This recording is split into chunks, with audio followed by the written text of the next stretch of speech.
Hi, this is Daniela Wolf with Bestie Life, the podcast, and this is your community to support you through the little and not so little events that make up your day-to-day life. From the I've got this moments to the I just can't moments.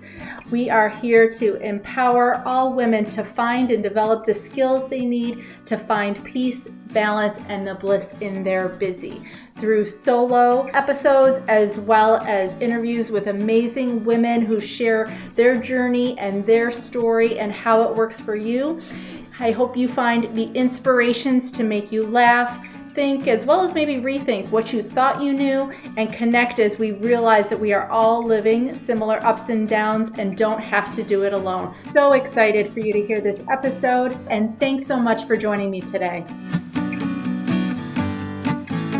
Hi, this is Daniela with Bestie Life, the podcast, and today I'm excited for you to meet Kelly Gifford. She is an ex-personal trainer turned transformational coach who specializes primarily in body image and her relationship with food.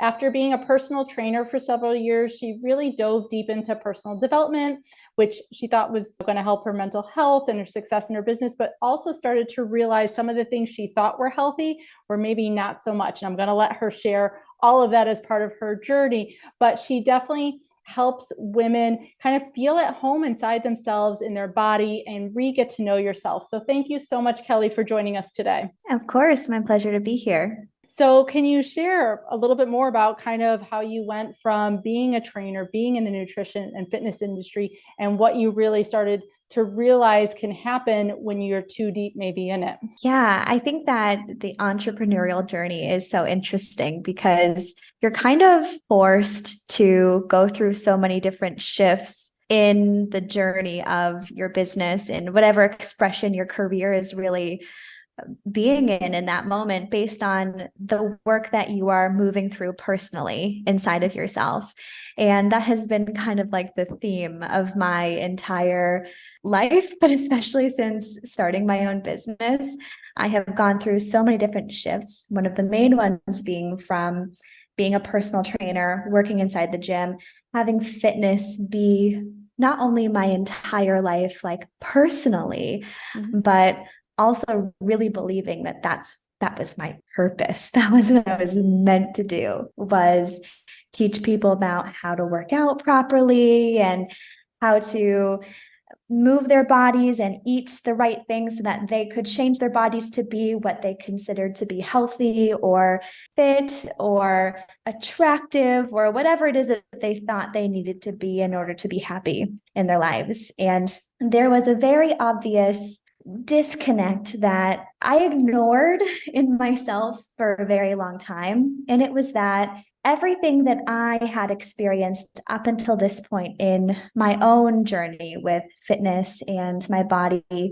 was showing me that I was doing all of this to try to be happy, to try to feel more confident, to try to have a better quality of life. But I was experiencing the exact opposite of it. Yeah. And I was extremely overconsumed with thoughts about my body and about what I was going to eat next, what I can eat next, when I can eat next, when I have to work out next, how I'm going to make up for it, how the choices that I make today are going to affect me tomorrow, and the choices that I made yesterday are affecting me now, and constantly in this inner war with myself around trying to control my future and really the future of my body so that I could feel okay and feel safe. But the very act of doing that was really robbing me of my life. And it's worked out for me that life seems to not let me get away with ignoring those little insights. Life never does, right? No. And it started to be completely unavoidable for me, where this thing that was becoming more and more obvious, having such a negative effect on my physical health, my mental health, my relationships, just the quality of life that I was living inside of my relationship with myself, was now completely blocking me from achieving this type of success that I was striving for so hard in my business. And clients were dropping off like flies, and income was going down really rapidly. And not only that, but there was just this absolutely gut-wrenching dread that I experienced more and more and more of when it came to going into work. And suddenly this thing that I used to be so excited about and so grateful that I got to turn my passion into my career now felt so daunting and so heavy. And even though I tried to ignore it and hoped that it was just like a phase that I was going through, life was like, "Nuh-uh, honey, this ain't no phase."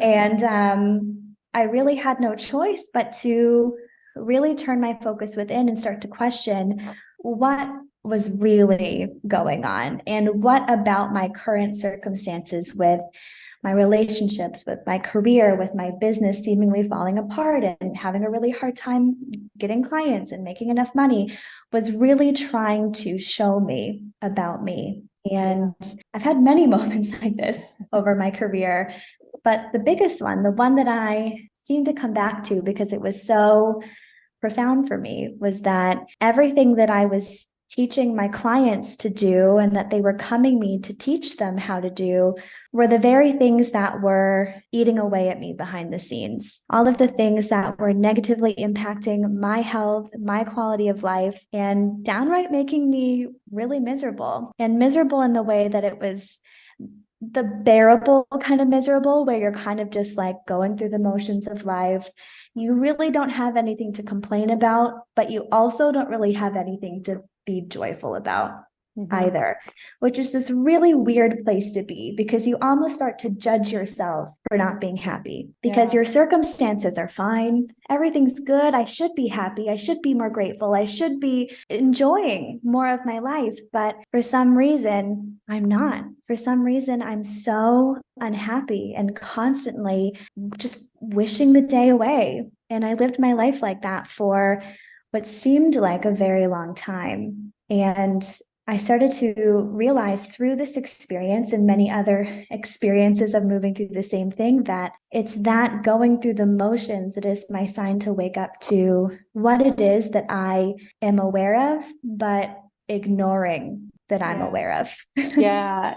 And I definitely, everything you've said has resonated so much because I think, I don't know if it's as women or, we get to a place in our lives where we reflect on all the choices we've made and all the things we started doing without really looking at the why, looking at what was our thoughts behind it, the way we were thinking about it.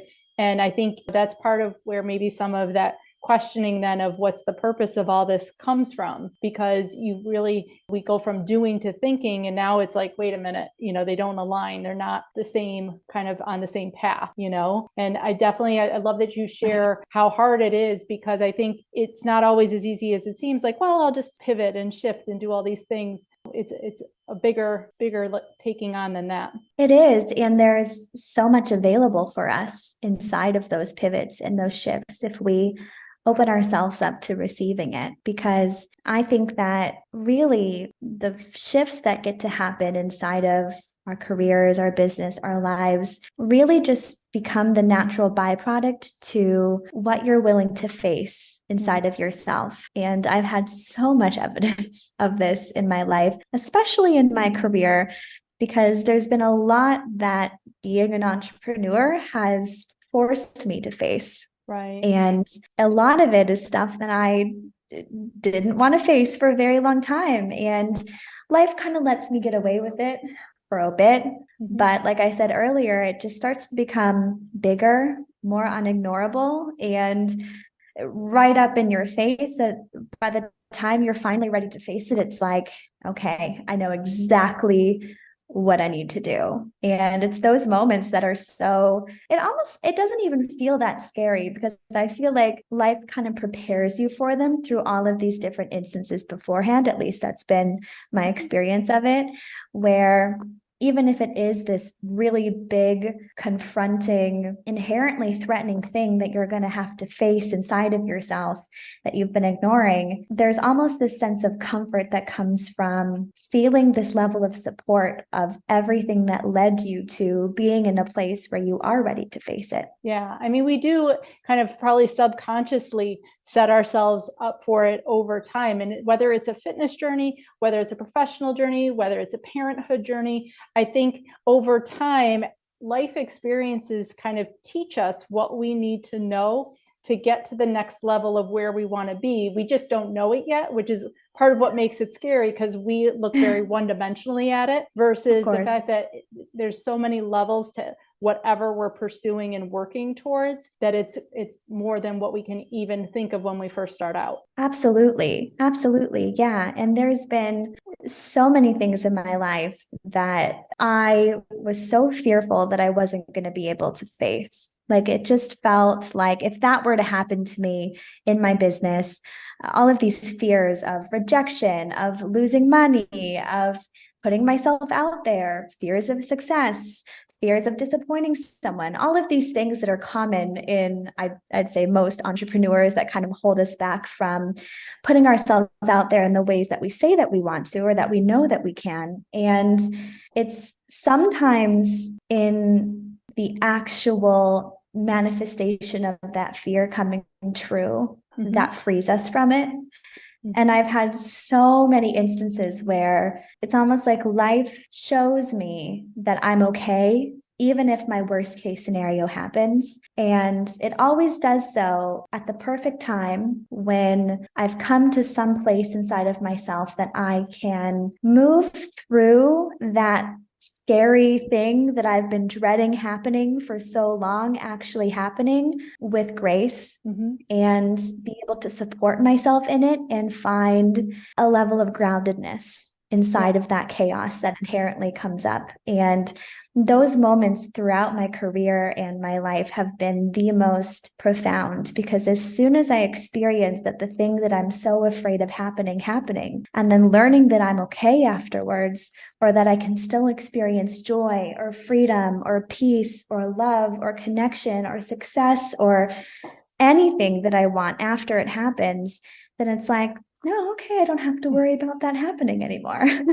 So how do you help then other women who are going through that? Because obviously we each have our own experience, our own journey, our own awakening and life lessons, but to then be able to kind of lay that out for somebody else who's going through it, or is at that place where they're kind of at the edge of something and they see the next step. How do you help them cross that and get to that next level for themselves? Yeah, working with a block or fear is, I like to work with those things on multiple levels. And I think that the way that we most naturally want to work with our fear is mentally just trying to convince ourselves that it's not going to happen.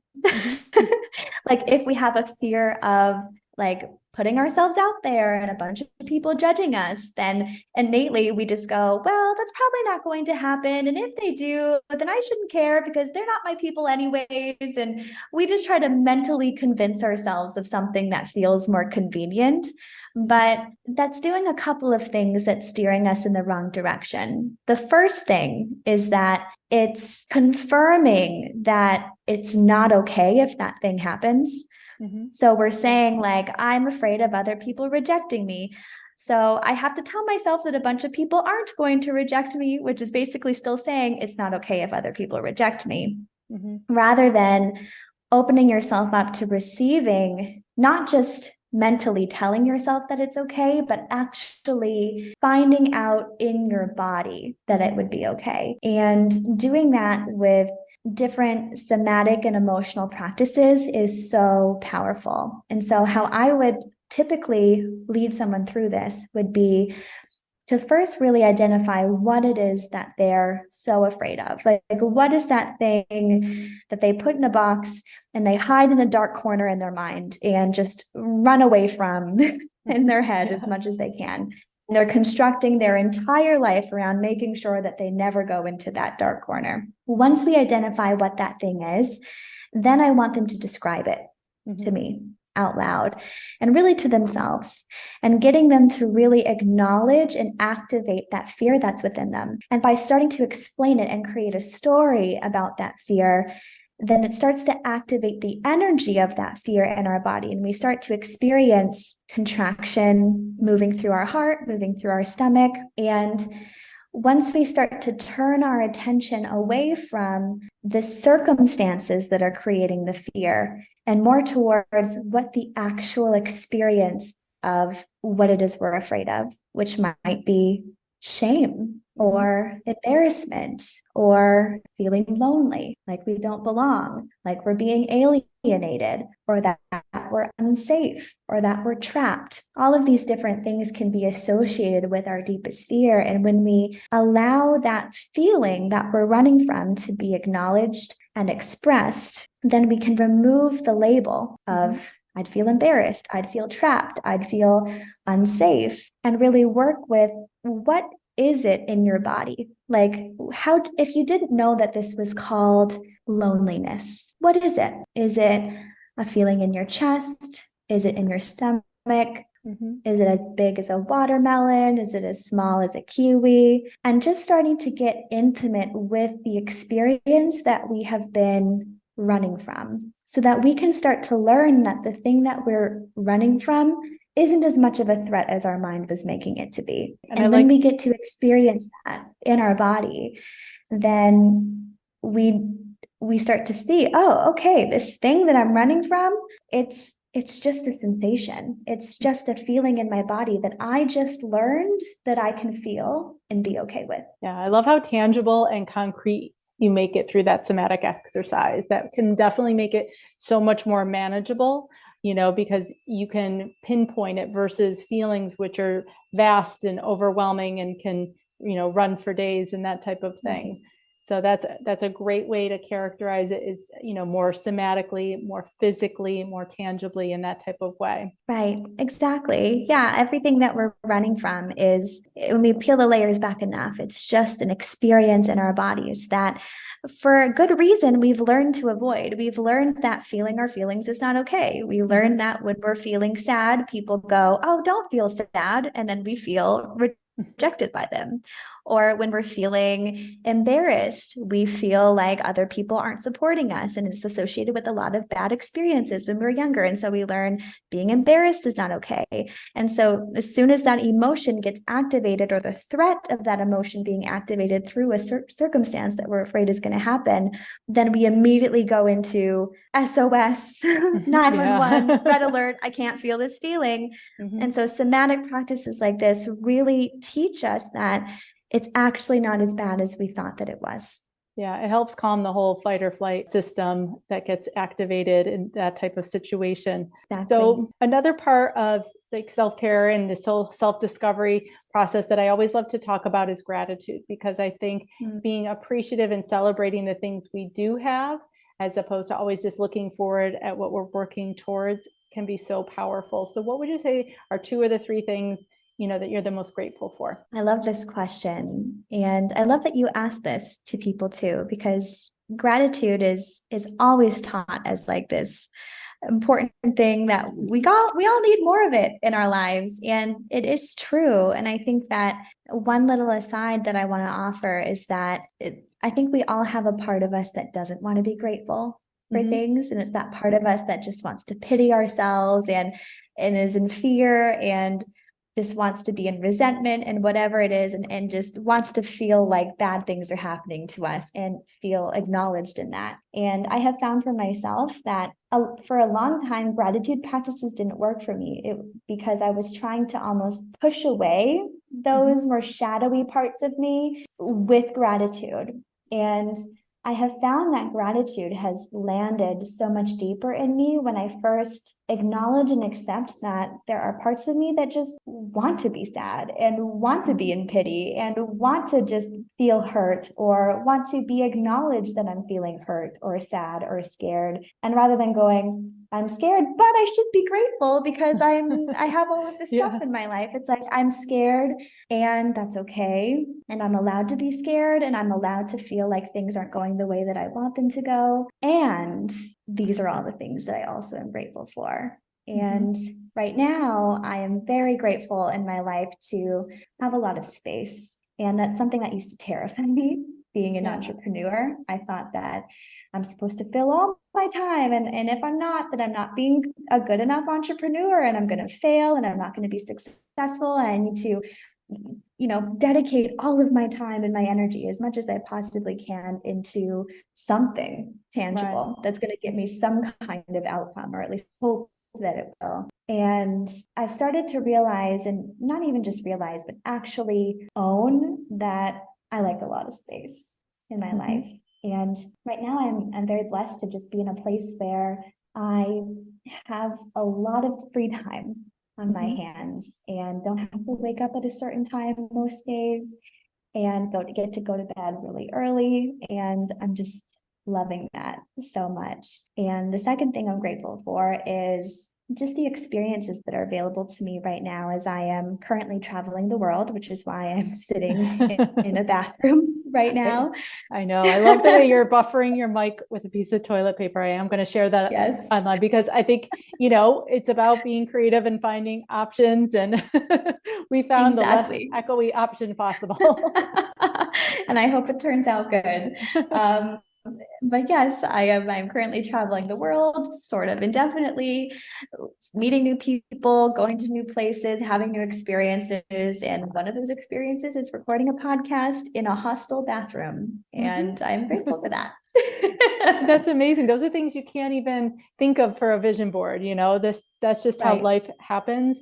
And it is part of the gift, and definitely something to be grateful for, all the crazy, unique things that can come up. So where can people find you? How can they work with you? Absolutely. Yeah. So I think the best place to find me, where I'm relatively the most active, is on my Instagram. So you can follow me at Kelevate _, which is just the word elevate, but with a K, a little play on words with my name. And my website is Kelevate, same word, Kelevate Coaching.com. And I also have my own version of a podcast that is really just me talking into my AirPods about things that I'm discovering about myself and the world in real time, usually when I'm on a walk. So it's very informal, and the audio quality is quite crap, but it's better than the bathroom though. Might be. Yeah, it might be better than the bathroom. And so if you're interested in just hearing some of my ramblings about what I'm discovering on my healing journey through healing my body image, my relationship with food and exercise and entrepreneurship, and moving away from hustle culture and all of those types of things, then you can also catch me on my podcast on Spotify and Apple just by searching Kelevate. Awesome. And all those links will be live in the show notes below. So thank you so much, Kelly, for joining us today. I can't wait to just follow your travels and watch everywhere that you're going and see you grow. So thank you so much for joining us today. Thank you. Thanks so much again for joining me today. I hope you enjoyed this episode. Please let me know any questions or comments that you have. Also, if you can please leave an Apple 5-star review so that this episode can be shared with more women. There's 2 quotes that I love. Alone we may be strong, but together we are stronger, as well as when women support each other, incredible things happen. So let's be stronger and incredible together, as well as maybe just have some fun along the way. Thanks so much, and talk to you soon. Bye.